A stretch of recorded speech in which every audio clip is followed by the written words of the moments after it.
They say the human mind leaves impressions on the objects it touches. Wood remembers heat, iron remembers pressure, and paper remembers truth.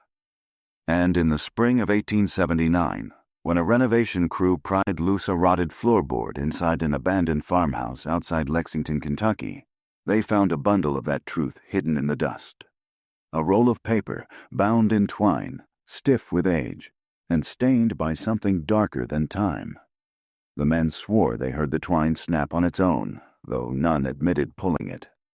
Inside lay a series of letters, unsigned, unaddressed, but unmistakably written by a man who should not have been able to write at all. One name repeated through the pages like a quiet heartbeat: Daniel King. And beside it, the claim that shattered every expectation of the century, that a slave on a Bourbon County plantation had mastered astronomy, geometry, and several languages with no formal instruction. He had compiled treatises that mirrored university dissertations, mapped stars invisible to the naked eye, calculated the movement of comets decades before their passing, and drafted mechanical designs that scholars of the era would later call anachronistic to the point of impossibility. But the letters held more than admiration.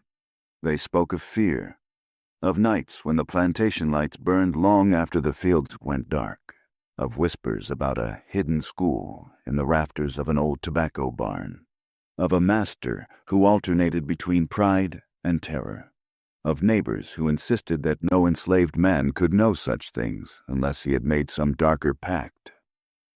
And then came the final line, ink smeared as if by a trembling hand. They are burying him alive tonight, not because he sinned, but because he learned. The farmhouse crew dropped the papers and nearly fled. One claimed he felt the floorboards pulse under his boots. Another said he saw a figure in the doorway that vanished when he blinked. The sheriff dismissed the letters as forgeries.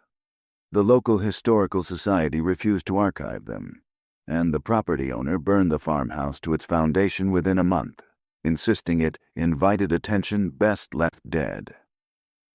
Yet the letters survived, smuggled out by an anonymous hand, copied, circulated, and finally delivered to a university historian whose colleague wrote only one thing at the margin after reading them.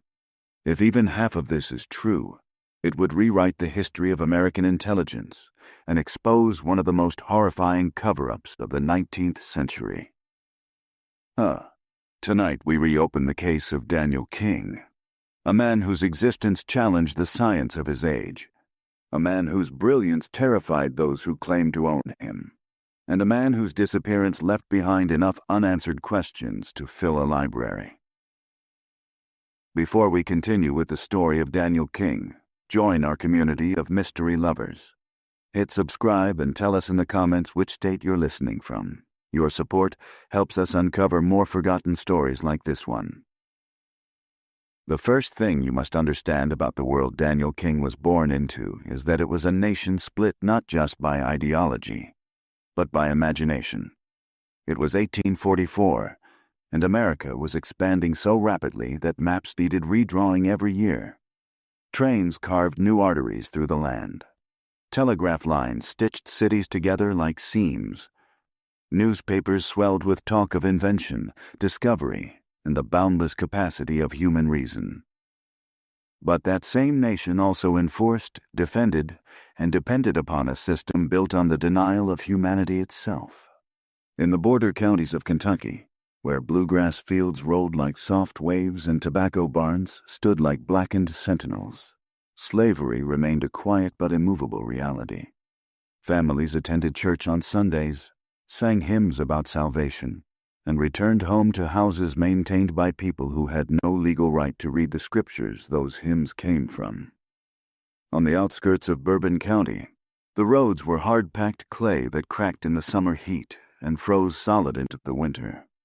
Farmers woke before dawn to the shrill cry of roosters and the rustle of wooden wheels carrying crops toward Lexington's markets. You could smell the tang of wet earth, the sweetness of fermenting corn, the faint smoke from charcoal pits used to cure tobacco. You could also hear, if you listened at the wrong hour, the rhythmic thudding of overseers' boots as they marched across the fields, lanterns swaying, voices low. It was a land where silence often spoke louder than any sermon. Slaves were forbidden from learning to read or write under most plantation codes, not officially in Kentucky law, but by custom, by threat, by the chilling consequences that have followed any hint of literacy. A slave who knew letters might forge passes, spread abolitionist tracts, or, most terrifying to a slaveholder, understand the law well enough to question it. And so books became contraband. Pencils became weapons. Knowledge itself became an act of rebellion. The King plantation sat on a rise overlooking a fork in the Elkhorn Creek, a place where mist lingered even on warm mornings. The main house was a white, federal-style structure with tall windows and a roof that creaked during storms like an old man muttering in his sleep. Behind it sprawled a grid of slave cabins arranged with military precision. To the east stood the smokehouse, the well, the blacksmith shop with its anvils glowing like heartbeats in the twilight. To the west, a large barn, 3 stories high, where tobacco leaves hung in long, rustling rows. Travelers passing through often remarked on the eerie quiet surrounding the estate. Songs rarely drifted from the fields. Laughter was nearly absent. The slaves of the King property had a reputation for solemn obedience, as though they were watched by something more than their overseers. And in many ways, they were. America, in 1844, was a nation struggling with contradictions. Newspapers in northern cities hailed the dawning age of scientific enlightenment. Professors lectured on phrenology, the now discredited belief that intelligence could be measured by skull shape. Politicians quoted natural law to justify oppression. Doctors insisted that Africans were biologically incapable of advanced abstract reasoning. These were not fringe theories. They were mainstream, taught in classrooms, printed in journals, debated by men who considered themselves the intellectual guardians of the Republic. So when stories began circulating, quietly, cautiously, about a slave in Bourbon County who could calculate lunar distances or recite passages from Euclid, many dismissed it as superstition. Others treated it as an insult to the era's scientific orthodoxy. A few grew angry. Knowledge that contradicted nature, they said, must come from unnatural places. Still, whispers persisted. By 1844, Kentucky stood at a strange crossroads. It was a slave state with strong commercial ties to the north. It was a place where wealthy planters attended literary societies in the evenings and returned home to households built on coerced labor. Ministers preached about charity while blessing the ownership of human beings. Children learned arithmetic from tutors, while enslaved children learned silence. Yet, beneath the surface lay another current, an unease, a sense that something old and terrible was beginning to crack. Runaway attempts increased. Secret abolitionist networks threaded through towns, hidden by the disguise of polite hospitality. Free black communities in Lexington whispered news from Ohio and Indiana. And within the slave quarters themselves, stories passed between families in low voices after dark. Tales of freedom, visions, warnings, dreams. The land itself seemed to tremble with approaching change. When Daniel King was born, Kentucky was still recovering from the panic of 1837. Debt hung over plantations like storm clouds. Landowners feared rebellion, bankruptcy, northern politics, and, more than anything, education. A literate slave represented disorder. A brilliant slave represented impossibility. But impossibility, in those quiet hills, was beginning to take shape.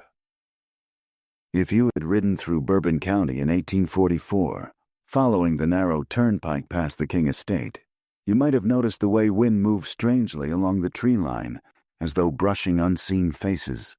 You might have heard distant chanting from a revival tent pitched along the creek. where preachers warned that angels and devils fought for the souls of men. You might have smelled the musk of old tobacco leaves and wondered why the barn windows glowed at odd hours, long after work should have ceased. Most travelers kept riding. Those who didn't sometimes reported the sight of a young boy, thin, quiet, dark-skinned, sitting alone near the creek with a stick, tracing shapes into the mud. No one suspected that the boy, barely more than a child, was carving triangles with perfect proportions, circles that closed without seam, and star clusters he could not possibly have seen. In the towns surrounding the plantation, life moved with a rhythm both familiar and harsh. Blacksmiths hammered sparks into the open air. Cobblers stitched boots until their fingers numbed. Children played marbles in the dust beside wagons rolling westward. Tavern doors swung open to reveal men arguing politics, often slurred by whiskey.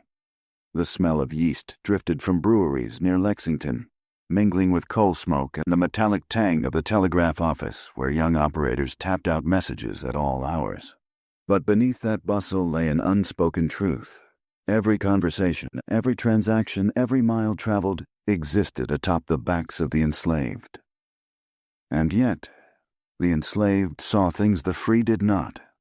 They heard the tone in a master's voice when fear crept in. They sensed shifts in weather and temperament alike. They read the landscape like scripture, and some, like Daniel, read far more. Sin. Neighbors occasionally commented on strange lights seen near the King plantation. Lanterns bobbing at midnight where no patrol should have been, soft glows in the loft window of the tobacco barn. Some claimed to hear the faint murmur of voices reciting something. Was it prayer, mathematics, foreign words? No one could agree, but a widow living half a mile away told her nephew that those lights don't shine like work lights, they shine like warning lights. In the churches, ministers warned against hubris. They preached that God had assigned every man his station. They spoke of divine order, of the dangers of curiosity, of the sin of reaching beyond one's God-given place. Congregations nodded along, unaware, or pretending not to know, that one of the few minds in their county capable of challenging their theology was held in chains barely a mile away. If you had walked through the slave quarters at night, you might have seen families gathered close, sharing warmth against the cold. You might have heard stories about ancestors stolen from far lands. You might have listened as old men hummed hymns too sacred for church pews. But occasionally, the singing would stop abruptly, replaced by a hush so complete it felt physical. This happened whenever certain footsteps were heard, or whenever Daniel passed through. Eyes lowered, lips pressed tight, as though holding back storms of thought nobody dared acknowledge.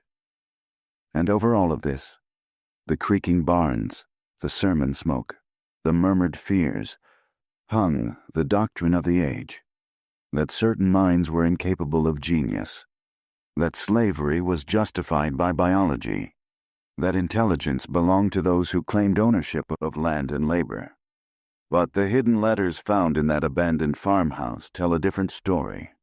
They hint at a boy who defied the world built to contain him, a boy whose existence challenged the very science that declared him inferior, a boy who became a man far too dangerous for his era to allow alive. This is where his story truly begins. The letters speak of Daniel King as though he were a myth, but to understand the full weight of what he would become, you must first see him as he truly was, a boy carved from quiet observation, built not of rebellion or defiance, but of an earnest, blistering hunger to understand the world. He was small for his age, narrow in the shoulders, with long fingers that seemed designed for precision rather than labor. His skin was the deep walnut shade common among the families on the King plantation, and his eyes, those who knew him repeated this detail without hesitation, were steady. Not restless, not frightened, not vacant the way overseers expected from a child born into bondage. Steady, watchful, always absorbing. The earliest surviving account of him comes from an elderly field hand named Miriam, who reportedly told a visitor in 1858, "That child didn't talk unless he had to, but when he looked at you, you felt like he saw all the thoughts you hadn't spoken yet." Her voice cracked when she added, "There was something in him God put there and something the world tried to pull out." Daniel rarely cried as an infant. He rarely laughed as a child. What he did do was listen to the scrape of wagon wheels, to the crackle of hearth fires, to the murmured prayers of elders, to the rhythmic clanging of the blacksmith's hammer. He could sit for hours beside the creek, staring at ripples that other children barely noticed. Once, his mother found him crouched beside a fallen sycamore leaf, tracing the veins with a twig, whispering numbers under his breath as though the leaf itself were speaking to him in code. The overseer, a man named Vance Mallory, pitied Daniel's mother for having a simple-minded child, but even he wavered in that judgment the day he discovered Daniel sorting stones into perfect gradations of size. No tool, no measurement, yet arranged with such precision that Mallory himself could not replicate it. When confronted, Daniel simply said, "I wanted them to be right." "Right according to who?" Mallory barked. Daniel glanced at the stones. "According to themselves." His mother grabbed his arm and apologized frantically, but Mallory walked away unsettled. It was the first documented moment when the adults around him realized something about this child stood outside the expected boundaries of nature, or at least the boundaries set by those who benefited from defining nature. Daniel's mother, Lila, was a tall, dignified woman who kept her grief tucked tightly behind her ribs. She had lost 2 infants before Daniel, and from the moment of his birth she hovered over him like a shield. She whispered lessons into his ear at night, lessons she dared not admit knowing, fragments of psalms, bits of herbal lore her grandmother had carried across the ocean, numbers she picked up from overhearing white tutors instruct the plantation children. A single line of poetry she cherished from a book she had once glimpsed through a window. She prayed these words might anchor her son in a world that offered him no safety. One night, when he was perhaps 5 years old, Daniel asked, "Mama, why do numbers feel like they want to go somewhere?" Lila froze. "What do you mean, baby?" "They don't like standing still. They lean." "Lean where?" Daniel pointed upward, toward the rafters of their cabin. "Toward there, and sometimes past there." Her breath caught. The room smelled of wood smoke and damp cloth. Outside, wind rattled the shutters like bones. She pressed a hand to his forehead to check for fever, but he was cool, calm, almost serene. "Don't say such things where others can hear," she whispered. "Promise me." "I promised, Ma," he said, though his eyes drifted upward again, drawn to a place no child should have language for. The letters found under the farmhouse floorboards suggest Daniel's first writings appeared around age 7. Scratches on birch bark, chalk lines on the back of the smokehouse, carved marks on the underside of a cabin step. At first nobody recognized them as meaningful, but one rainy afternoon, a house servant named Ruth crouched near the steps to gather laundry and noticed patterns, triangles overlapping in sequences, circles nested inside one another, not random, not decorative, purposeful. She called softly to him. "Daniel, you draw these?" He nodded. "What do they mean?" "I don't know yet," he said. "Not until they stop moving." "Moving?" Ruth recoiled slightly. "They're just marks." But to Daniel, they were something living, something unfolding. When Ruth recounted this to others in the quarters, a hush fell over the fire. One man crossed himself. Another muttered, "Child sees things best left unseen." But Lila sat silent, knowing that this gift, whatever it was, would either save her son's soul or doom his body. To grasp the danger Daniel posed to his world, you must meet the man whose name he carried, Master Jonathan King, owner of the estate, son of a veteran of the War of 1812, heir to 300 acres of bluegrass soil and 100 enslaved people. King was in his early 40s when Daniel was born. Tall, stern, and meticulous, with a neatly trimmed beard and eyes that rarely softened. His voice carried the weight of a man accustomed to obedience, even when it cracked beneath a strain of debt and pride. Like many planters of his rank, he fancied himself an intellectual. His library contained volumes of Locke, Voltaire, Blackstone, and several compendiums of agricultural science.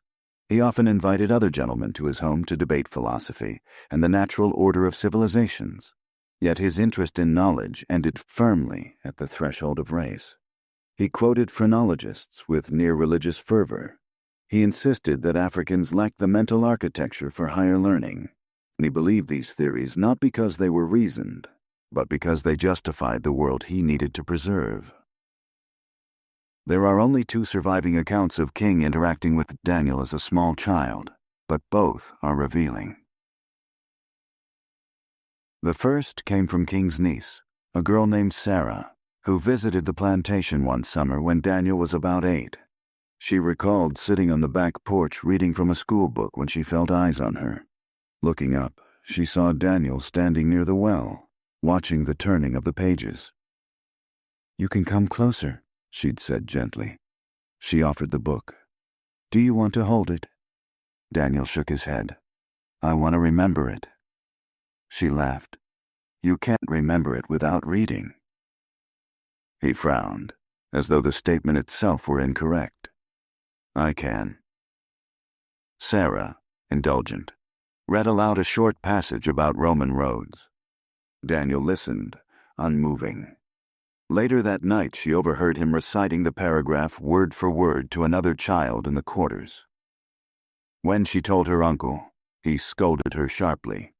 "Do not encourage such nonsense. Parrot memory is common among their kind. It means nothing." His voice trembled with something she later recognized not as anger, but fear. The second account came from King's wife, Caroline, a woman whose pale hands were always cold and whose silences carried deeper judgment than her words.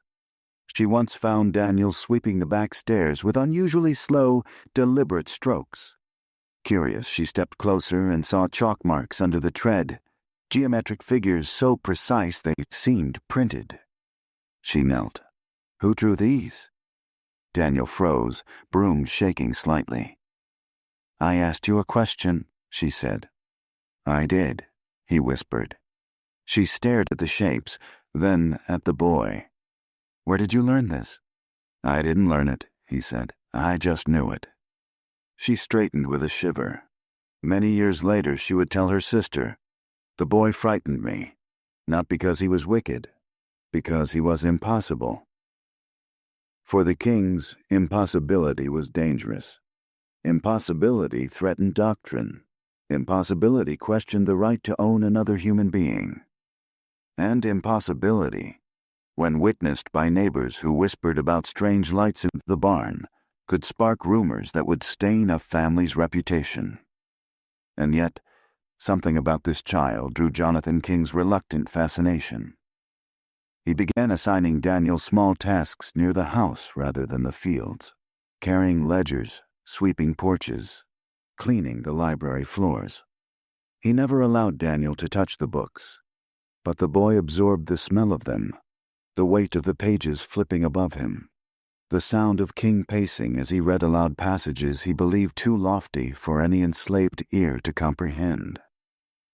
One evening, King muttered under his breath while calculating crop yields. "Damn figures never settle right," he growled. Daniel, kneeling beside a stack of kindling, spoke without thinking. "The numbers are wrong because you carried the 4 instead of the 5. The room froze. King turned slowly. "What did you say?" Daniel's throat tightened. "I'm sorry, sir." "No, repeat it." Daniel pointed timidly at the ledger. "You carried the 4. It should be 5. King snatched the ledger, eyes scanning. He stiffened. The boy was correct. "How did you know that?" he demanded. "I saw it," Daniel whispered. "You saw it? You cannot read."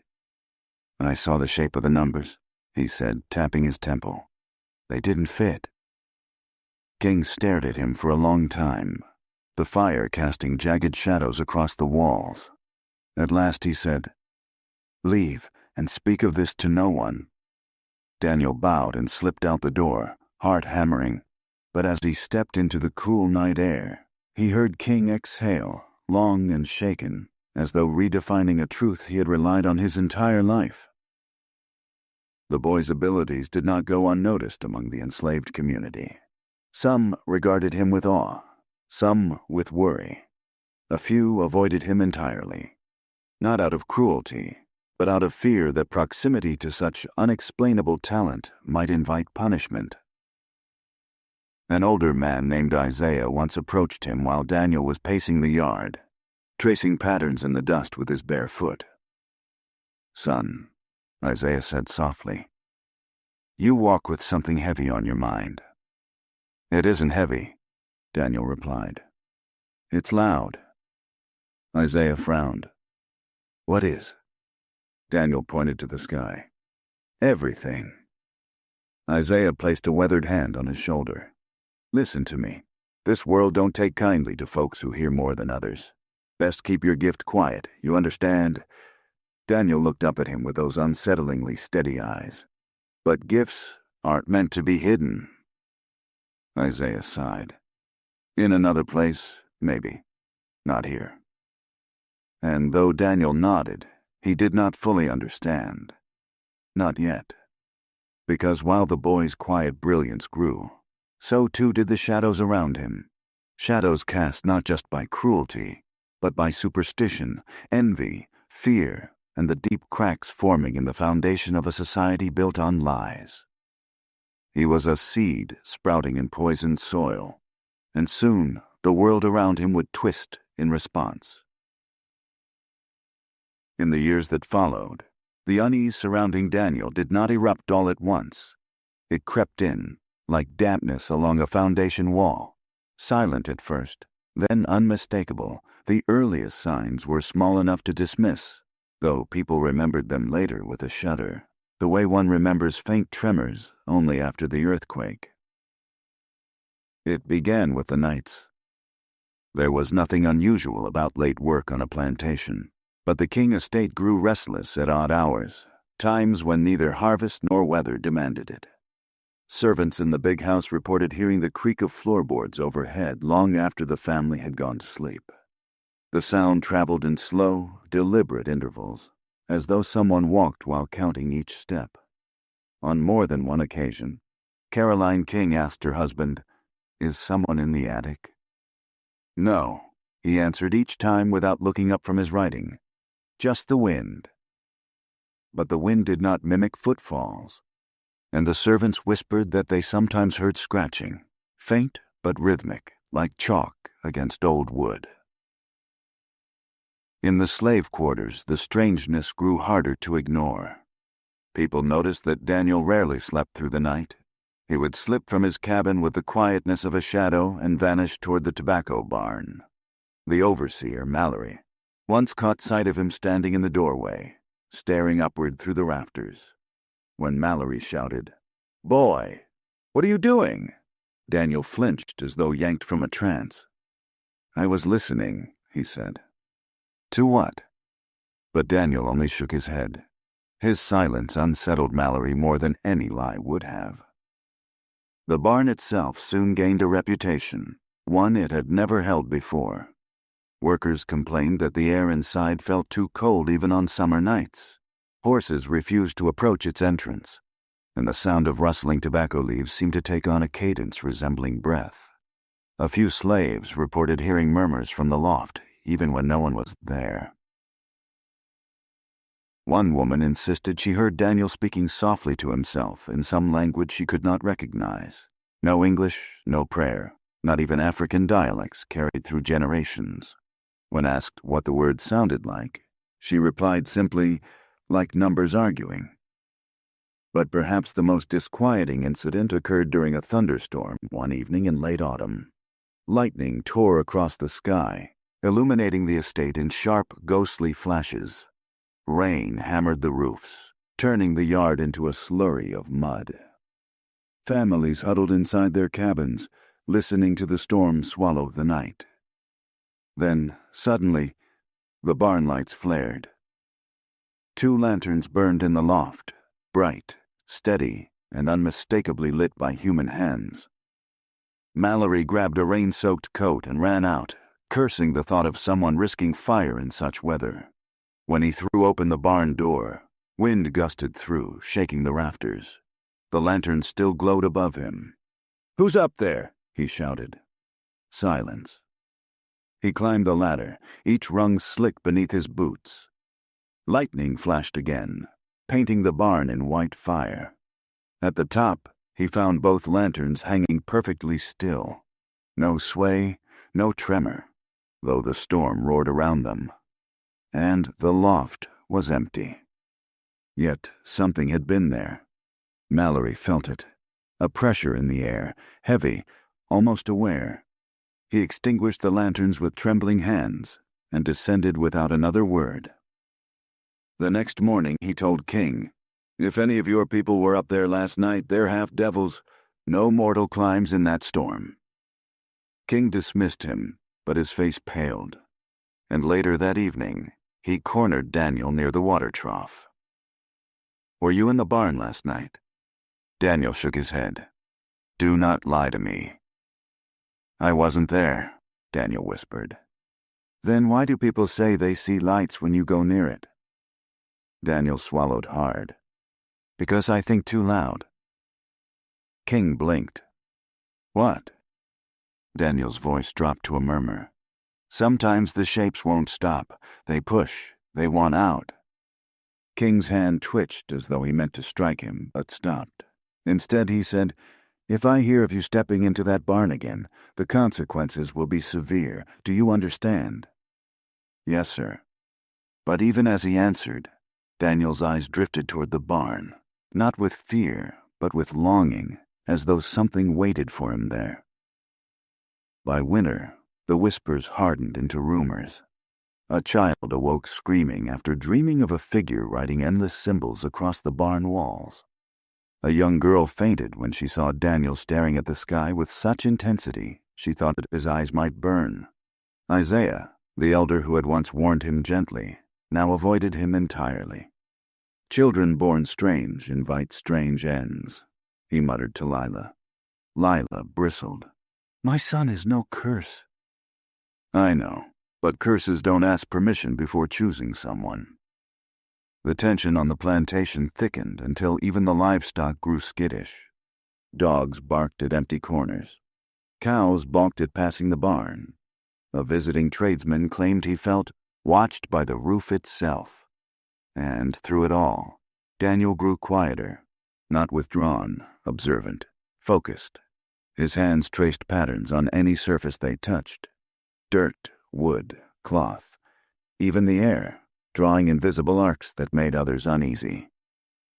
One night, Lila found him awake, staring at the wall. "What do you see?" she whispered. He hesitated. "Lines." "What kind of lines?" "The kind that weren't there before. The kind that move closer when I think about them." Her breath caught. "Daniel, those aren't things to speak of." "I know," he said softly, "but they don't go away just because I'm quiet." It was the first moment she truly feared for him, not because of what he saw, but because she realized he could not stop it. Whatever lived inside his mind, whatever opened doors in the dark, had begun to reach outward, and the world around him was starting to notice. The strange lights, the murmurs, the markings nobody could explain, all small things, individually forgettable. But together they formed a pattern as undeniable as the geometry Daniel sketched in the dust. Something had begun on the King plantation, something that would not end quietly. Winter pressed down upon Bourbon County like a hand intent on smothering. The temperatures cut low enough to freeze the creek in thin, glassy sheets, and the sky held a pewter hue for weeks at a time. In that bleak season, The unease surrounding Daniel King grew sharper. No longer scattered rumors, but a steady undercurrent that seeped into every room, every conversation, every dream. The turning point, though few recognized it at first, came on a morning so cold the air itself seemed brittle. A field worker named Thomas staggered into the quarters before dawn, face pale, eyes unfocused. When others rushed to support him, he kept muttering the same thing.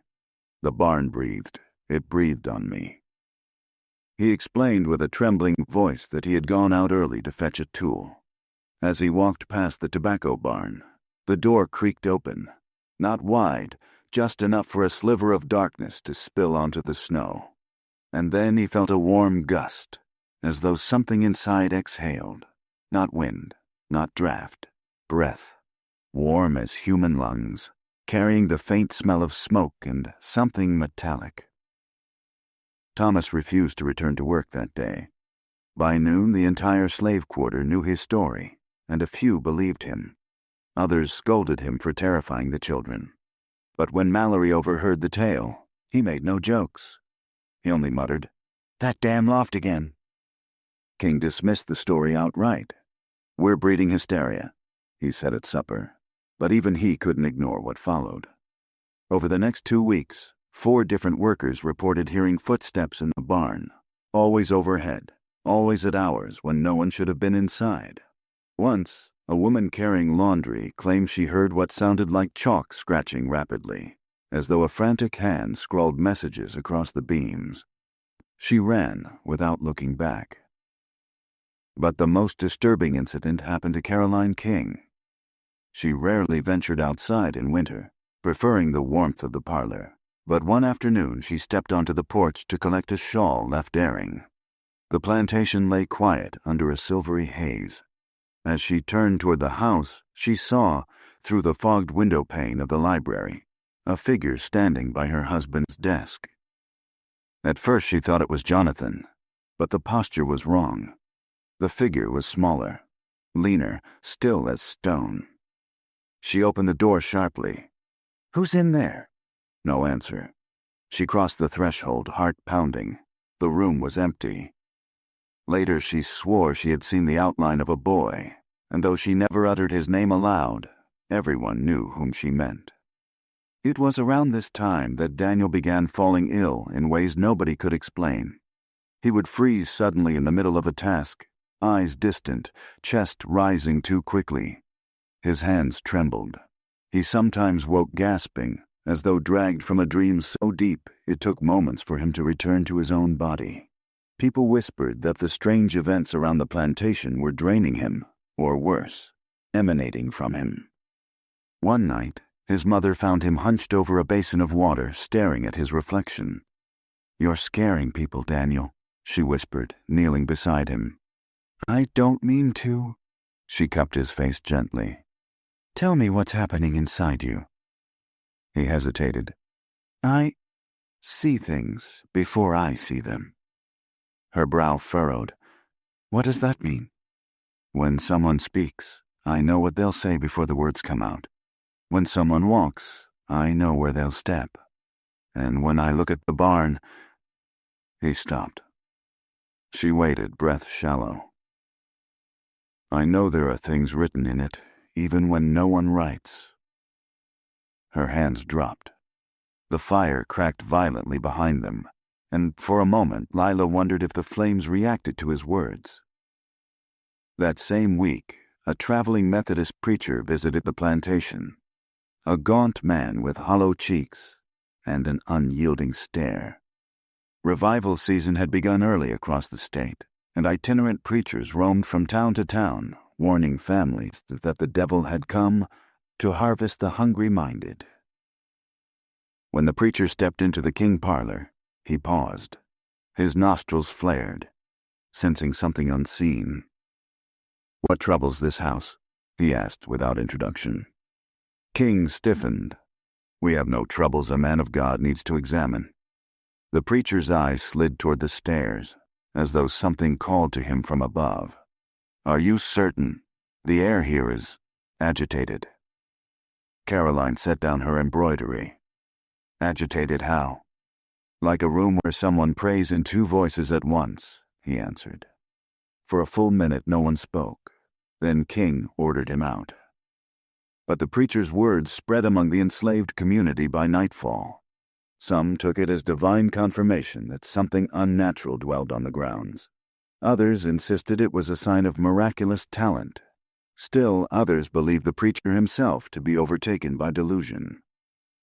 And at the center of every interpretation stood Daniel. The first formal accusation, though framed as concern, came from Mallory. He approached King in the barnyard late one evening, breath fogging in the cold. "Sir, I need to speak plainly," Mallory began. "That boy is stirring unrest. I've seen the others avoid him like a sickness." "Children go through phases," King replied, though his tone lacked conviction. "This ain't childhood. He stares at people, stares through 'em. Yesterday he told me not to walk under the south beam. I didn't listen. An hour later the damn thing cracked and dropped where I would have been. He said he felt it was weak. What child feels that? What child knows that?"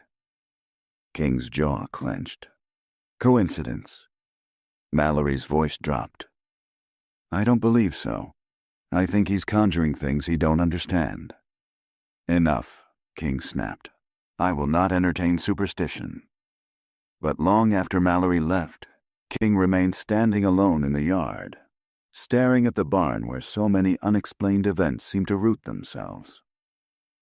The following morning, Daniel was summoned to the main house. He entered the library quietly, eyes lowered. King studied him from behind the desk. "I hear you've been predicting things."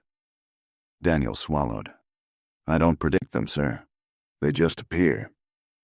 "What appears?" "Them," Daniel said softly. "Them?" "The shapes, the paths, the endings." King's face paled. "Endings of what?" Daniel hesitated, then whispered, "Everything." A chill crawled across King's skin. "You will say no more of this," he ordered. "If anyone asks, you keep your mouth shut. Understand?" Daniel nodded, though confusion clouded his eyes. "But fear, once seated, grows quickly." The local doctor, Samuel Adler, entered the story soon after. A close friend of the King's, he came one icy afternoon to examine Caroline for her recurring headaches. While there, he encountered Daniel carrying firewood through the hall, moving with such intense focus that Adler paused. "How old is that boy now?" Adler asked. 12, King answered, though his voice faltered. "Sharp eyes," Adler noted. "Has he begun schooling of any kind?" King stiffened. "Certainly not." Adler leaned in, lowering his voice. "Then why does he watch things the way a mathematician watches patterns?" King's composure cracked. "You see it too?" Adler nodded slowly. "He observes more than he reveals. It is not ordinary." "Is it an illness?" King whispered. "No," Adler considered. "Or yes, depending on what you call illness." "Explain." Adler glanced toward the door. "Some minds grow in directions not meant for the age they are born into. A child who learns too quickly, sees too deeply, understands without instruction, that child threatens the constructs adults rely upon." King felt a deep unease. "You speak like this is dangerous." Adler's gaze softened with something like pity. "Not for the boy, for those around him." "What should I do?" "Protect him," Adler said. Then, after a beat, "Or protect yourselves from him." Word of the doctor's cryptic comment reached the quarters by nightfall, embellished in the retelling. Soon, Daniel found himself alone in the yard more often than not. Children who once followed him with curiosity avoided him now. Adults watched him with caution, crossing themselves in quiet moments. Even the animals reacted strangely. Dogs tucking their tails, horses jerking their heads as though sensing an unspoken tension. And yet, the most troubling escalation came from Daniel himself. He began waking from dreams in which he said he saw walls covered in symbols, spirals, angles, intersecting lines, shapes so complex no one could picture them from his descriptions. Sometimes he would whisper them aloud in his sleep, speaking rapidly in a cadence that frightened his mother. One frigid dawn she found him outside barefoot, staring at the sky. "Daniel, your feet!" He didn't move. "They're wrong." "Whose feet?" "The stars," he murmured. "They're not where they used to be." She grabbed him and shook him lightly. "You must stop saying things that scare people." "But it scares me too," he whispered. Rumors escalated beyond the plantation. People in town spoke of a strange prodigy on the King property. Some claimed Daniel had visions. Others said he spoke to spirits. A few insisted he was merely clever, misunderstood. A child, gifted beyond measure. But the loudest voices belonged to those who believed his brilliance threatened the order of their world. The postmaster warned King that such rumors could attract abolitionists, or worse, theologians seeking signs of possession. The local pastor visited unannounced, claiming he felt compelled. He questioned Daniel gently at first. "Do you ever hear voices?" "No, sir." "Do you see things others cannot?" Daniel hesitated. "I don't know what others can't see." The pastor stiffened. "Have you ever felt touched by something not of this world?" Daniel swallowed. "Sometimes I feel guided." "By what?" He looked at the floor. "By the direction the numbers lean." The pastor left shaken, insisting to King that supernatural confusion hovered over the boy. King's patience frayed. He confronted Daniel again, harshly this time. "Are you trying to bring ruin on this house?" he demanded. "No, sir." "Then stop this behavior. I don't know how to stop something I didn't start." King slapped him. It was not a brutal strike, but it silenced the room. Daniel's cheek reddened slowly, eyes wet, not from pain but from something deeper, betrayal, bewilderment. King dismissed him with a trembling hand. That night the barn lights returned. Only this time half the plantation saw them. A golden radiance spilled through the slats, shifting as though cast by revolving lanterns, but no shadows flickered inside. No silhouettes moved. Just steady, pulsing light, breathing in and out. Caroline screamed when she saw it. Mallory refused to approach. And Daniel, watching from the doorway of his cabin, whispered, "It's calling." Everything broke open after that. Parents forbade their children from speaking Daniel's name. Workers petitioned King to remove him from the property. Mallory suggested hiring a priest to perform a cleansing. Adler sent a letter urging King to send Daniel to a school. Not for education, he clarified, but for containment. And still the barn glowed. Fear spread like illness, feverish, irrational, contagious. People attributed every misstep, every mishap, every shadow to the presence of that boy. Yet none of them, except perhaps Daniel, understood the truth. The shapes he saw, the visions that tore through him, the radiant patterns that filled his dreams, had begun to manifest outside his mind. What do you think guilty souls cursed by God or victims of madness? Tell us below. Your theories matter here. The winter of 1856 ended with a violence of wind that stripped roofs, uprooted fence posts, and tore the tops off dying trees. People in Bourbon County claimed they had never heard wind howl like that, low at first, then rising in pitch until it resembled a human wail, the kind of sound that made even hardened men reach for their Bibles. No one slept that night. Some prayed. Others murmured that the storm had come demanding something long overdue. By dawn, half the plantation gathered outside their cabins to survey the damage.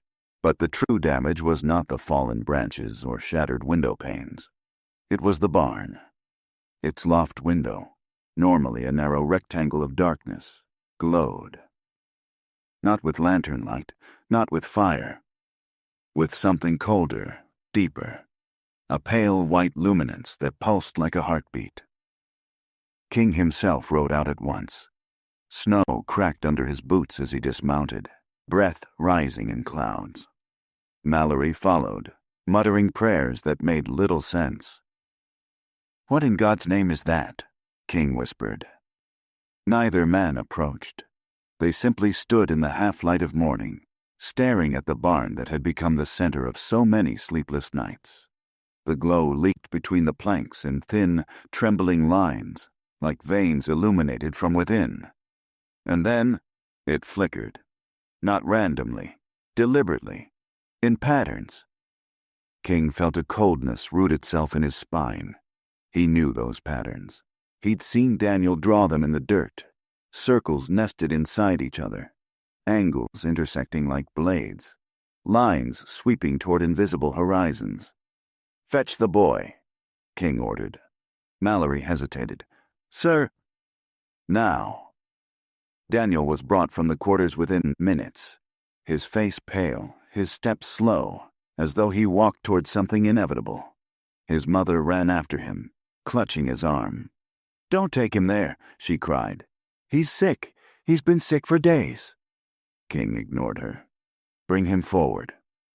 Daniel stopped a few feet from the barn. His breath quickened. "What do you see?" King demanded. Daniel didn't answer. "Speak, boy." "It's louder now," Daniel whispered. "What is?" Daniel's eyes lifted toward the glowing loft. "The place they come from."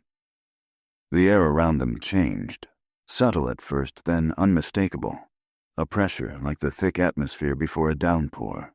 But there were no clouds overhead now. The sky was brightening. The wind had died. King stepped closer. "Who are they?" Daniel swallowed. "The ones who draw the shapes before I do." One of the field hands, crossing himself, murmured, "Lord, have mercy." King grabbed Daniel by the shoulders. "I need truth, not riddles. Are you doing this? Are you causing that light?" Daniel's voice trembled. "No, it's not from me. It's answering me." Answering. It was the final crack in the fragile belief that they faced something earthly. Suddenly, without warning, the glow flared, blinding white that threw shadows across the snow. Several people screamed. Horses tied nearby reared violently. Lila fell to her knees, covering her head. When the light dimmed again, Daniel was gone from where he had stood. He was standing at the barn door. No one had seen him move. The distance was more than 30 paces. Impossible for a child to cross in silence, let alone instantaneously. Yet there he was, hand resting on the latch, eyes wide with both terror and recognition. "Daniel!" his mother screamed. He looked back at her just once. I don't think it ever wanted the barn," he said. "It wanted a doorway." A sound reverberated then, deep, metallic, not unlike the groan of bending iron. The barn door shuddered. Snow slid from the roof. The entire structure seemed to inhale. "Step away," King shouted, voice cracking. But Daniel didn't move. His hand tightened on the latch. The door swung open. The loft above erupted in light, cascading downward like a waterfall of white fire. The interior of the barn was not illuminated. It was transformed. Those who dared look inside swore the geometry of the rafters had shifted, angles bending in ways wood should never bend. The shadows behaved unnaturally, stretching toward Daniel, curling like fingers. He stepped inside.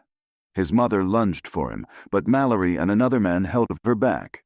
She screamed, a raw, animal sound. King stood frozen.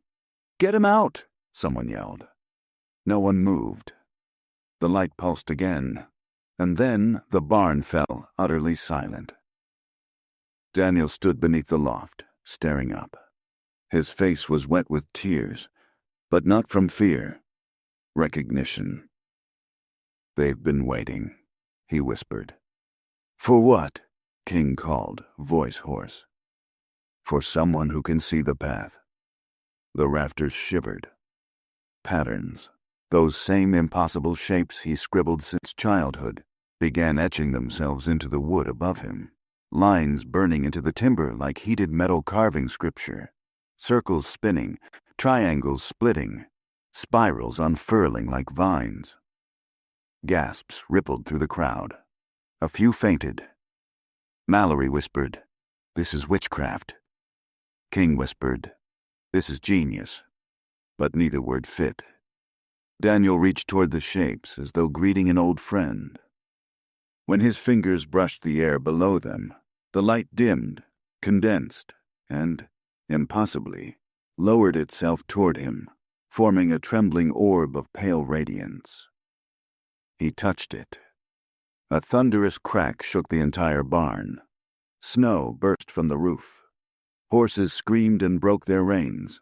One of the slaves shouted that the air itself rippled, as though space momentarily folded. Daniel staggered back, clutching his head. His nose began to bleed. "Stop this!" King yelled. "Whatever you're doing, stop!" Daniel looked at him, eyes glowing faintly with the reflected light. "I can't," he said. "It knows me." The orb brightened. And then it shattered. But not like glass, like thought-breaking. Light exploded outward in a wave that knocked everyone to the ground. When the world settled, when the shock eased, when they dared open their eyes, the barn was dark. The glow had vanished. And Daniel lay unconscious at its center. The doctor arrived within the hour, summoned urgently by Mallory, who had ridden hard enough to exhaust his horse. Adler rushed into the big house, boots dripping mud. "Where is he?" he demanded. "In the dining room," Caroline whispered, pale with shock. They had moved Daniel to the long table normally used for formal meals. He lay motionless, chest rising thinly, skin clammy. His hair was dusted with stray bits of charred wood, as though something above him had burned. Adler leaned close, examining the boy's eyes, ears, pulse. "What happened?" he asked. No one answered. Adler turned to King. "You must tell me everything if I'm to help him." King opened his mouth, then closed it. He looked toward the window, toward the silent barn beyond. "He fell," King muttered. "That is not a fall," Adler snapped. "His nervous system is in a state I can barely comprehend. There is electrical disruption, muscle tremors, possible hallucinations." "He saw things," Caroline whispered. Adler paused. "What things?" She shivered. "Shapes, lights." "Was there fever?" "No fever." Adler leaned back. "Then this is not illness." Mallory, standing in the corner, spat. "It's the devil's mark." Adler glared. If the devil wanted to mark a child, he'd choose one easier to break. A strange silence followed. Adler turned again to Daniel. "I've seen prodigies collapse from overstimulation. Children who read entire texts in a day and faint from mental exhaustion. But this is something else." He touched Daniel's wrist gently. The boy jolted. Everyone stepped back. His eyes opened slowly, pupils dilated. He looked toward the ceiling. "Is it gone?" he whispered. "Is what gone?" Adler asked softly. "The path." Adler exchanged a glance with King. "What path?" Daniel swallowed. "It wasn't showing me something. It was remembering something through me." "Remembering what?" Daniel blinked. "A doorway." The room chilled. Adler covered the boy with a blanket. "You need rest." But Daniel shook his head. "You can't let them take the barn apart." King stiffened. "Why would we take it apart?" "Because you're afraid," Daniel whispered. "But if you destroy it, It will only find another place to draw the shapes. King sucked in a breath. Is it alive? He asked. Daniel hesitated. Not alive like us. Not dead either. It's thinking. Mallory snarled. Burn the damn thing. No, Daniel gasped. You'll make it angry. That single sentence sent the household into chaos. Caroline fled the room, sobbing. Mallory stormed out, muttering scripture. Adler remained frozen, not from fear, but awe. He knelt beside Daniel again. Listen to me, son. Is this presence something outside you? Daniel blinked slowly. It was outside, then it was inside, then it was both. Adler swallowed hard. Do you believe it's harming you? Daniel shook his head. No, it's showing me. Showing you what? Daniel hesitated, then whispered. How to unmake things. Adler stood abruptly. That is enough. He needs quiet. The boy's mind is overheated, flooded with imagery. But the damage was done. Word spread, not merely across the plantation, but across town. Within days, visitors arrived under pretense of delivering letters or supplies, but in truth to glimpse the strange, possessed boy. The kings barred the doors, but gossip is a beast with no gate. By the next Sunday service, the pastor preached against unnatural knowledge and the sin of seeing beyond man's ordained limits. Parishioners glanced nervously at one another. Some whispered Daniel's name. Others refused to speak it. A few claimed that on the night of the barn incident, they had seen light rising into the sky like a thin column reaching toward the heavens.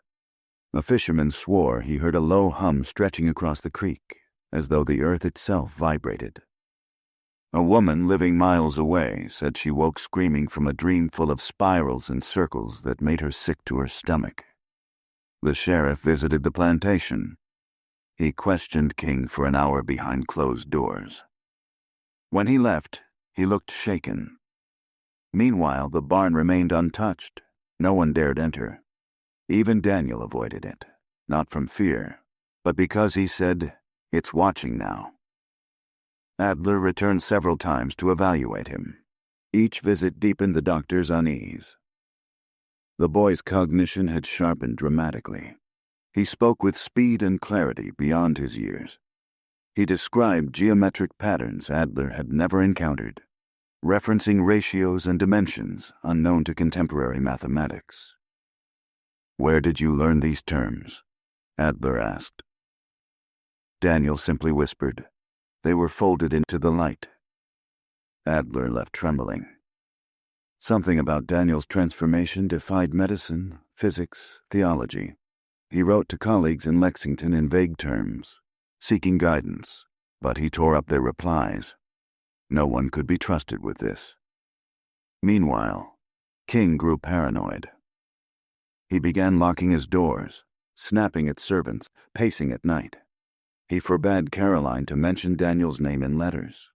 He removed all lanterns from the barn, though no one planned to enter it.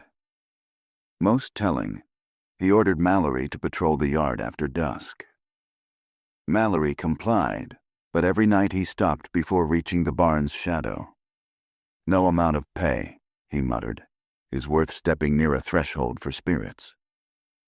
The plantation existed like this, hushed, trembling, suspended between fear and fascination, for nearly 3 weeks. Then the worst revelation came. Daniel woke one night screaming. King, Lila, and Adler rushed to his bedside. He sat upright, drenched in sweat, eyes wild. "It's opening," he gasped. "What's opening?" King demanded. "The doorway." Adler steadied him. "You're dreaming." "No," Daniel whispered. "It's inside the barn again. The shapes want breath." "Breath," King echoed. Daniel nodded. "They're calling something through." At that exact moment, a heavy thud echoed from outside, then another, then a long, creaking groan. The barn, the entire house jolted. Everyone froze. Adler whispered, "We should not go out there." But King grabbed a lamp. "I will not let a child dictate fear in my own home." Daniel clung to his mother, trembling violently. "Don't open it," he cried. "If you open the door, the shapes won't stop." They found a path. King did not listen. He and Adler and Mallory walked toward the barn through the icy darkness, breath clouding the air. Caroline watched from the porch, gripping her shawl. Lila held Daniel tightly at the window. Snow crunched. Lamps flickered. The barn loomed ahead. Dark, hulking, quiet. Too quiet.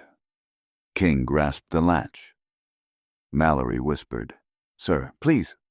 King opened the door. Light spilled out. White, silent, terrible. Inside, the geometric carvings glowed along the rafters. The spirals turned slowly.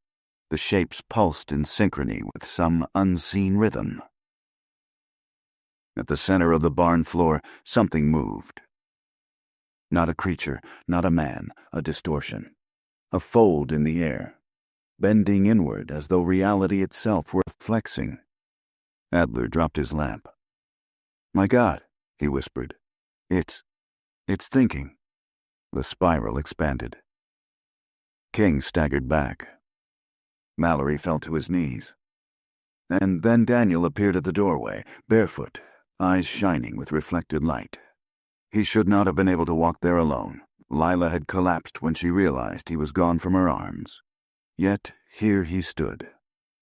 He stepped forward. "No," King choked. "Stay back." But Daniel walked calmly into the barn, toward the distortion. The shapes glowed brighter. The air vibrated. The spirals aligned. And Daniel whispered one final phrase.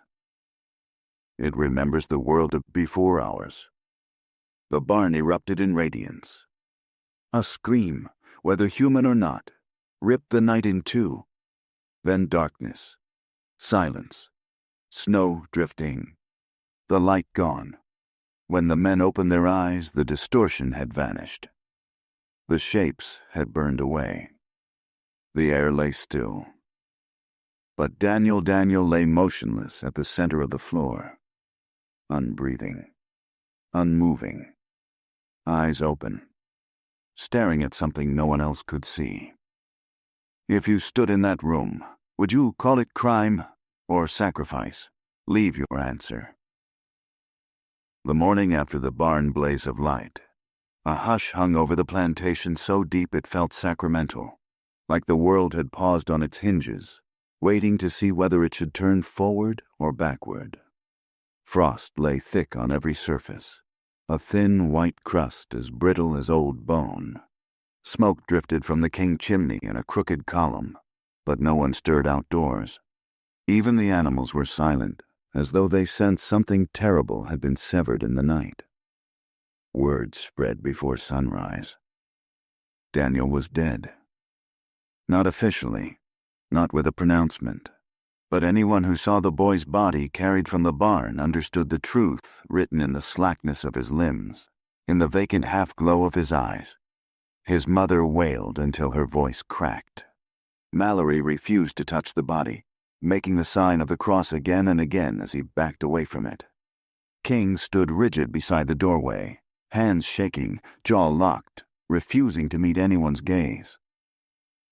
Adler, pale and trembling, knelt beside the boy for an hour, pressing fingers to his wrist, listening to the stillness of his chest, trying to summon medical explanations for wounds he could not name. The flesh showed no burns, no bruises, only a faint, impossible warmth that lingered long after breath should have left a body. His mind, overheated, Adler whispered once. But he knew it wasn't true. He knew no mind, not even a prodigy's, could die from visions. By mid-morning the yard brimmed with chatter. Workers whispered that Daniel had been consumed by the same force that filled the barn. Others insisted his soul had been taken by something unholy, that he had been a vessel never meant to remain in the world. A few argued that he had been trying to protect them, that the light had reached for him, not the other way around. No one dared approach the barn again. King ordered it shut, boarded, locked, but even then, no one wanted to look directly at it for more than a heartbeat. By afternoon, the sheriff returned. His boots sank heavily into the softened snow as he strode toward the house. He spoke with King behind closed doors, their murmured tones rising once or twice into shouted fragments. Nonsense stories, hysteria, dangerous rumor. Not another word of this. When the sheriff left, his expression held the grim set of someone carrying a burden he wished he had never touched. Within a week, the official explanation appeared. Tragic accident, exposure, collapse following an epileptic fit. The Lexington papers printed it without question. Rural deaths rarely drew attention. The death of an enslaved child, no matter how strange, drew even less. But the plantation knew the truth was different, and the truth, though unspoken, became a living thing. Families in the quarters refused to walk past the barn even in daylight. Stories spread of shapes lingering in the corner of an eye, of whispers near the rafters, of cold gusts that seemed to follow certain people home. A girl swore she saw faint scribbles reappearing on the barn wall through the cracks, glowing softly before vanishing. No one investigated. The King family fractured quietly. Caroline withdrew into herself, praying at hours that bordered on mania. She avoided the windows that faced the barn. Her needlework lay untouched. When a servant asked if she wished for tea, she answered absently, "Nothing hot, nothing that rises." Jonathan King fared worse. He paced ceaselessly, tormented by visions he refused to describe. He stopped attending church, stopped writing in his ledgers, stopped reading entirely. Sometimes he woke shouting Daniel's name. Other times he muttered to himself in the dark, trying to reassemble the night in the barn, piece by piece, as though logic could mend a memory that defied causation. Adler visited him twice. On the second visit, King confessed, "I saw something thinking." He said it softly, like a man revealing the last secret he can bear. Adler laid a hand on his shoulder but offered no reassurance. The doctor had no explanations left. His own dreams were haunted now by spirals turning just beyond the reach of waking thought. As for Lila, her grief became legend. Some said she refused to eat for days. Others said she wandered toward the creek at night, calling her son's name as though it hung somewhere in the fog above the water. She kept the blanket he died in folded at the foot of her bed and spoke to it as though speaking to him. When she addressed the other workers, she said only one thing: "My boy wasn't taken. He was chosen." People shifted uncomfortably when she said it. No one dared contradict her. In the months that followed, children born on the plantation were told never to mention Daniel's name, never to draw shapes in the dirt, never to walk near the barn or look too long at the stars. Some families forbade storytelling altogether, fearing accidental invocation of the thing that had once lived in Daniel's mind. When summer came, the tobacco harvest struggled. Workers avoided the barn even when King ordered them inside. Twice, Mallory attempted to open the boarded door. Twice, he stepped away, claiming he felt heat radiating from within, despite no fire, no sunlight touching it. The talk in town grew bolder. People said the Kings kept a cursed structure on their land. They said a demon child died there. They said the barn breathed in winter and sang in summer. Preachers denounced the property from pulpits. Mothers threatened their children with it when scolding became useless. But something deeper occurred, quiet, subtle, historic. A few scholars in Lexington got hold of whispers. Not the supernatural claims, not the folk stories, but the part that rattled the bedrock of their era. A slave child had spoken mathematics he could never have been taught. One professor visited the plantation uninvited, asking to see the writings Daniel had produced. King turned him away with vehemence sharp enough to verge on violence. The professor wrote afterward in a private letter, "The man is guarding something. Whether out of shame or knowledge, I cannot say." Soon the story acquired a new shape. A genius was lost. A prodigy buried. A mind extinguished in childhood that might have transformed American science. Even those who dismissed the supernatural details agreed on one point. Something impossible had lived in Daniel King, and something disastrous had swallowed him. Years later, when the Civil War broke open the nation, soldiers marching past the King estate remarked on the eerie quiet that clung to the barn. Some said they heard humming from inside. Some refused to camp near it. One soldier wrote in his diary, "Place feels like a grave for something that never had a body." By the time emancipation came, the story had faded into rural legend, but the fear never fully died. The barn stood untouched long after the Kings themselves had been reduced to photographs and obituaries. Locals said the structure aged slower than the rest, that its beams remained too straight, that its rafters never warped, that its silence felt watchful. And no one, no matter how hungry or desperate, ever set foot inside it again. History rarely leaves clean lines. It leaves fractures, hairline cracks where truth leaks out centuries later, thin as smoke. Daniel King's story is one of those cracks. A boy born into chains, carrying within him something vast enough to frighten a nation built on certainty. A child whose brilliance challenged the science of his century, whose visions terrified the men who believed they owned him, and whose final night in that barn remains one of the most whispered mysteries in Kentucky folklore. The boards still stand there, weathered and gray. Locals say the wood hums in winter. Some refuse to look at it after dusk. And every so often someone claims they see faint lines glowing beneath the rafters, shapes too perfect, too deliberate, to be accidents of age. So what do you believe? Was this truth unveiled, or was it buried to protect the powerful? Write your theory in the comments. If you want us to keep digging into America's darkest history, like this video, and subscribe for next week's story.